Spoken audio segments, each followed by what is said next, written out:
Yo, what is up everybody, and welcome back to another Madden 25 online game. Today we have the Cincinnati Bengals and the Buffalo Bills, and we're rolling with Thad Lewis at quarterback. And Thad Lewis did a pretty good job against one of the top defenses in the NFL yesterday, and almost made it work, almost pulled off an impressive victory. And we're going to try to, see if we can do the same thing here, just messing around, throw a wide receiver screen to Stevie Johnson. But look at this pass by Thad Lewis in the corner of the end zone for Robert Woods. Woo! Thad Lewis has some touch on that pass, man. And we grabbed the first points of the game there on our opening drive. And this is a subscriber game, and this game more than ever, I was messing around a lot. Like, I know I say a lot of times I do things in unranked games that I wouldn't do in ranked games, but this game takes it to a whole nother level. But I gotta explain something. When I do say that, I'm not, well, I am kind of saying that I'm not, putting on my try-hard pants. I'm not going 110% or whatever. But I'm not saying I'm taking away from the fun of the game. I'm probably having more fun when I'm doing stuff like this. You guys know the way I play. I like run halfback passes and flea flickers and stuff like that. I like, punting the ball, which a lot of people don't do playing at Sim. And that kind of stuff you can't really get away with on ranked games. And here you see me run the flea flicker, run the triple coverage, because why not? But in these subscriber games, I'm pretty sure that the person I'm playing against will play me straight up, and we'll have a fun game of Madden where the outcome isn't the only thing on the line. We're just having fun playing a game of Madden. That's what it's all about to me. I love winning. I'm definitely trying to win every single game I play, even though I might not be going 110% in this game, and you'll definitely see some examples of that later on. You haven't already seen a few of them, but I mean, I'm not saying that, it's like less fun. I'm having more fun playing these ranked games, unranked games against subscribers. And there, we had AJ Green manned up, and then there's a zone on top of him, and AJ Green still gets open, breaks the press, just somehow gets past the other guy, and goes in for a touchdown. So that was kind of weird. I thought we had that open for a pick there. Instead, it's a touchdown, and we're back on offense. And one thing I definitely didn't do, and I haven't been doing a lot lately in these subscriber games I play, I've been playing a lot of subscriber games lately. But the one thing I definitely haven't been doing is running the ball, because I just figure why we just pass the ball. Though this game, I tried to do it a little bit early because I did have Thad Lewis and plus CJ Spiller's in the backfield, and you want to get CJ Spiller involved. Here, third down 17, we run a wide receiver screen. Something I've been working on, that wide receiver screen out of the empty formation, because why not? It's a decent play. You saw it almost got me a first down there. Got me like 14 yards in that play. So we punt the ball away. And you'll see a lot of punting in this game. And I don't really mind punting the ball. Like I said, I like playing Sim. And that's something that I realized in this game that I can't do. I wanted to see if I could pitch the ball back to like Jarius Byrd and maybe get a great return. But, yeah, it didn't work. Instead, we just give the ball right back up. We fumble the ball in.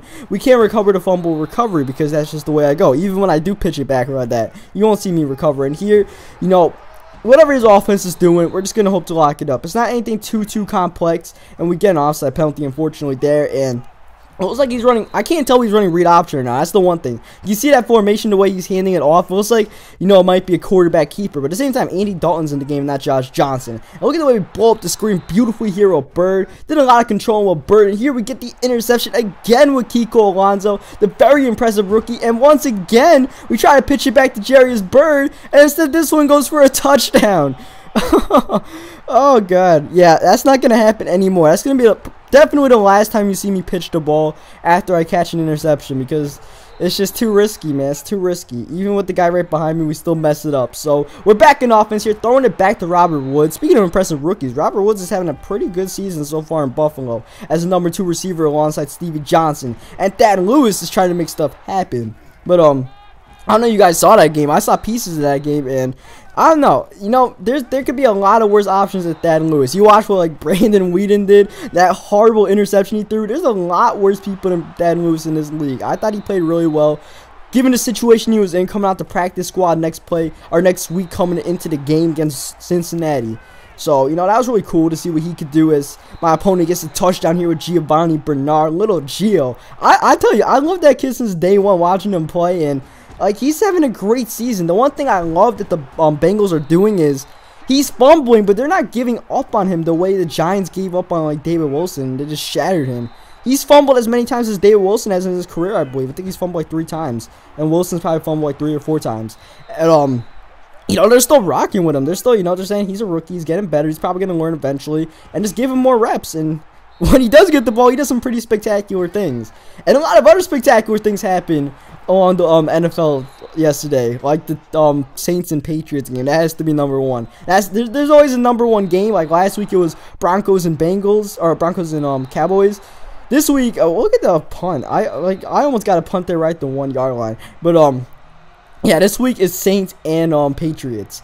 And the Saints, you know, it's just there's no way they should have lost that game. There's no way you should give Tom Brady the ball 3 times in like the last 2 minutes and 30 seconds.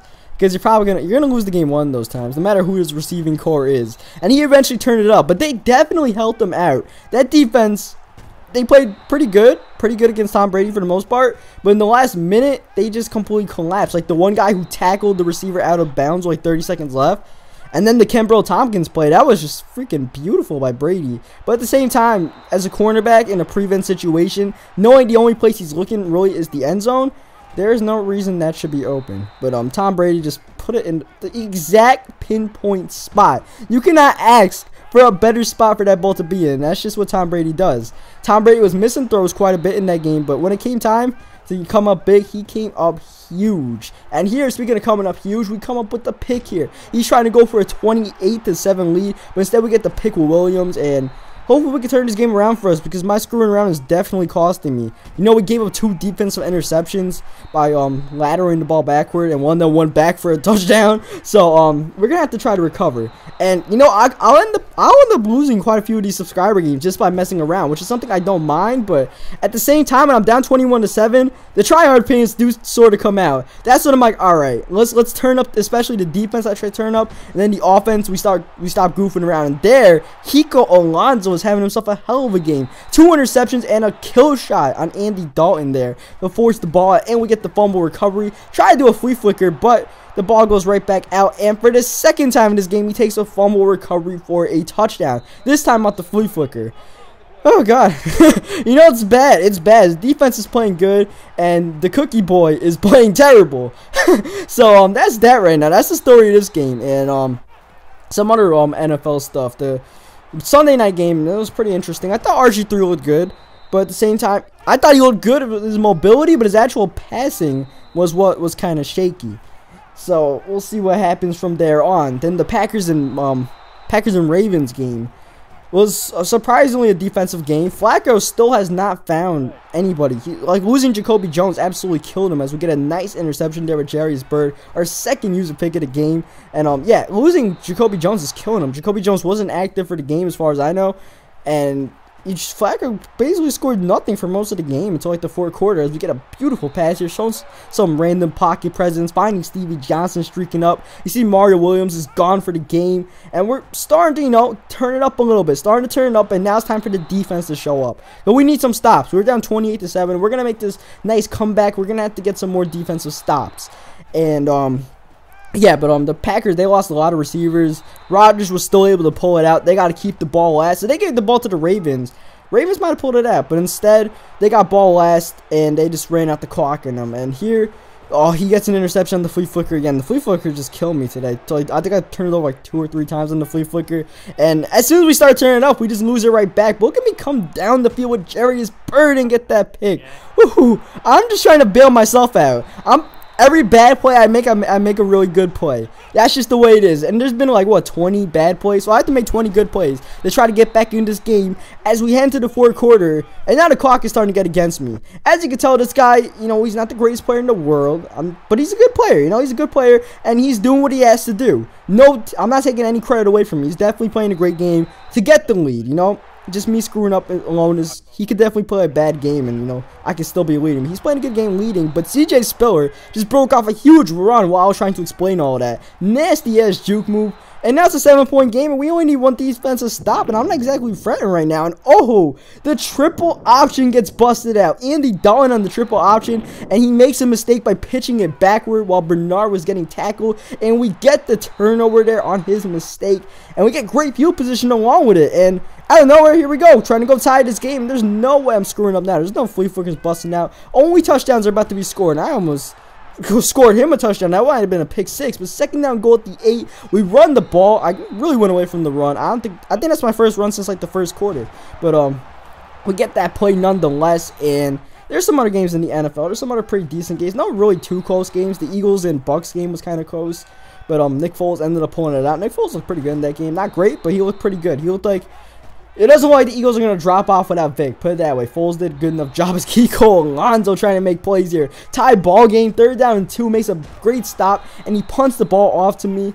And that's just the way this game's been. I punted like 5 times. He does his first punt in the game. And now we have a chance to go grab the lead here. Not only did we pull the comeback from 21 back and 14 back from not too long ago, we have a chance to grab the lead with plenty of time left. And CJ Spiller is throwing halfback passes. Now I feel comfortable. I'm like, all right, let's bust out the halfback pass. And then let's run the ball with CJ Spiller. Catch the edge. Try to get in the end zone. Cannot that time. We're going to go back to the run. Even though CJ Spiller is gone, we bring in Fred Jackson, and Fred Jackson has a wide open lane, and we grab the lead with 2 minutes and 13 seconds left, and we'll see what he could do. He hasn't scored in a really long time.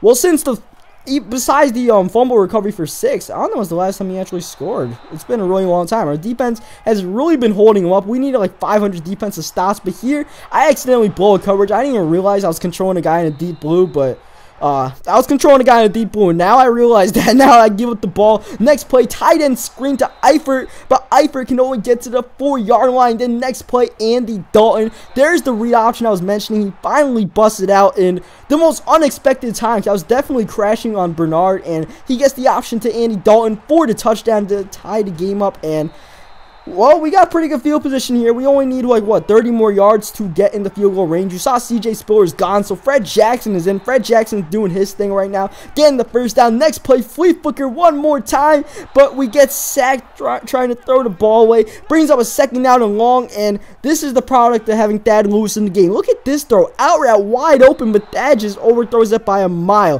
3rd down, 19. I'm like, all right, out route worked last time. It's going to work again, right? Wrong. Somehow the safety jumps the route, and we have to punt the ball one more time, and look at that. We get a punt at the 1-yard line. Trying to get a safety here, but we don't really do much. So, in all likelihood, this game's going to overtime unless he gets a Hail Mary. But I'm going to try to, play aggressive here. Force some timeouts and maybe get the ball back here. We get a stop on 3rd down and 2, because why not?